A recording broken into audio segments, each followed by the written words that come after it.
Hello, everybody. I'm kind of disappointed at the moment because I went for an interview yesterday for like a volunteer position at a mental health unit in a hospital, um, which I really, really wanted to do really badly. I wanted it so badly, and I kept checking my emails the entire day because they said that they would let us know by today, and I just got an email saying I didn't get the position,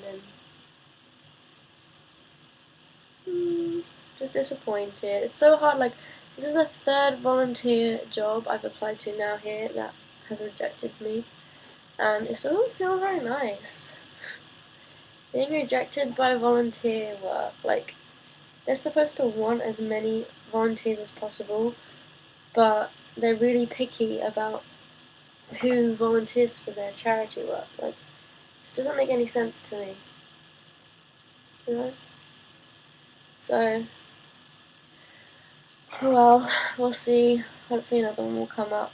Actually, it was really funny because I was really disappointed about that one, and I got an email from another volunteer group saying they were looking for volunteers to work for them the next academic year, so after the summer. But what they want, I don't really think I would be comfortable doing. It's again in a mental health unit. However, it's with the mentally ill offenders, so criminals. Um, I mean,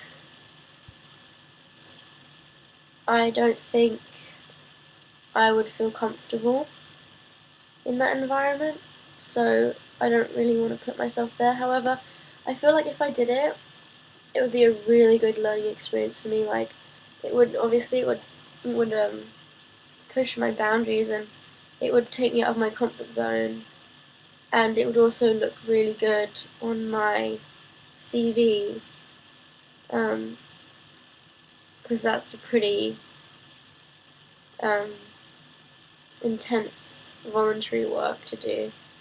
So I'm not really sure what to do about it, to be honest. I think I'm going to think about it for a few days and then come to a decision, but at the moment I'm not sure I really want to do it. We'll see. What else? I have a cold and my throat is starting to get really sore, so I've been having my lemon and honey and lemon Strepsils. Oops. And oh, they taste so good. And they help for like 15 minutes, and then when I finish it, 15 minutes later, my throat hurts again. So they don't work so good. I realised yesterday I had so much to say that I didn't even talk about what happened on last Thursday. It will probably be one of the highlights of my psychology career. One of the highlights anyway. Obviously not. Probably won't be the pinnacle, but I got to hold a human brain. Yes, I did, and apparently my school is the only university that allows undergraduates to hold and dissect a human brain in the whole of the UK. So that's pretty cool. We weren't allowed to take photos or videos or anything, which I wish I could have, because that would have been nice just to have that that visual memory on like my phone or put it on my computer or whatever. I could show you guys, but I don't. All I have is the memory in my head, and it was just so cool. Like, I wasn't grossed out by it at all. Most people would be like, "Oh," I've told like a few people who don't do psychology, but some of my friends and my boyfriend, they all got really like grossed out by it. But I could never do that. But it was seriously so cool because obviously like I'm learning about it.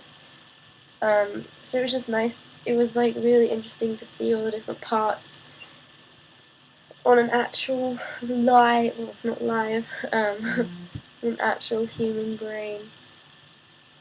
So yeah, it was really interesting. It was like they didn't know anything about the person who it belonged to, but the woman that was kind of teaching our group said that it was probably a female brain because it was a little bit smaller. What else? It was really heavy. Yeah, it was quite heavy, which isn't surprising, I guess. But it fit into my hands, so it was like about this big, and it was actually a lot less like fragile than I thought. Like it didn't seem like it would be easy to break. Well, not that I tried, but like it didn't seem like it would have been easy to break. What else? So yeah, that was really cool. That was my 30-minute experience with the human brain in front of me. We got to put our little fingers in like a ventricle and like feel how deep it went, and it was really cool. Everyone I tell this to gets really grossed out, but so sorry if I gross you out if you're not really into that kind of thing, but obviously I'm going to be interested in it because that's what I'm doing with my career. So yeah, that was like probably one of the highlights of my psychology experience so far. What else do I have to say? Oh, I okay, I have this master plan, and I don't know if it's actually going to carry out or not because I don't know. But I plan to become a vegetarian. But wait for it. I plan to become vegetarian after I finish all the meat in my fridge. But okay, there's a logical explanation for this because I don't want to waste the meat that I've already bought because that's just a waste. So I'm just going to finish it, and then after that I'm going to be vegetarian. However, the issue is here, I can only be vegetarian when I'm here in Wales living by myself, because at home in Spain my parents would not let me have different meals. Like they would get really annoyed if I was like, if they make a meal with meat in it and I'd be like, no, I don't want it, I want something else. They'll get really annoyed.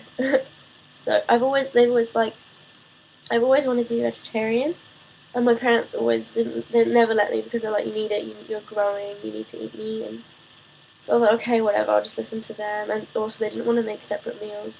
But now that I've grown, and now that I live by myself, I can do it. I mean, it's going to be really hard because I really I've always eaten meat, and it's like I usually eat meat every day, usually. So it's going to be really interesting trying to eliminate it from my diet.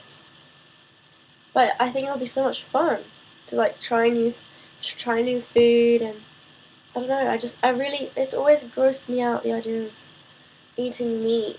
Like, I don't know, it's really grossing me out sometimes. I think about all the little animals and how, well, I don't like thinking about it. It makes me feel really selfish when I eat meat, because it's like, I read this really good article yesterday, actually, because I typed in, turning vegetarian to see what, like, came up, like, tips and, advice, for people who want to go vegetarian. I found this article, and they gave 2 reasons why you shouldn't be a vegetarian, and then they gave 30 reasons why you should be a vegetarian. And the 2 reasons were just not very good reasons. They were 2 reasons to not be a vegetarian. It was like something to do with you like eating meat, and another one is that you don't know what you would eat otherwise. And to me, like, this is how I feel. Like, the only reasons I eat meat is because I enjoy eating meat, and because I think kind of like too lazy to change my eating patterns. So yeah, to me they're not good enough reasons for me to eat meat personally. Like, I don't have a problem with anyone else eating meat. I mean, I've eaten meat 19 years of my life, So I'm not gonna like start preaching to everyone, telling them to become a vegetarian. But like, I understand why I would be a vegetarian, because I always feel kind of selfish when I eat meat. Like, oh, this animal died because I want to eat it. Like, when I don't necessarily need to eat it, I could eat something else. You know? So yeah, that's how I feel about the whole situation. However, we'll see how it goes, and I'll keep you updated. You might find in like a few weeks I've given up. Hopefully not. Hopefully I'm a bit more strong-willed than that, but you never know. So yeah. Yeah, I better go. This video is already 10 minutes. Alright, well, I'll probably make a video again tomorrow, seeing as I have a lot on my mind at the moment. A lot to vent out. So yeah. Thank you for watching the video again. It actually does mean quite a lot to know that some people actually watch them, because yeah, it just does.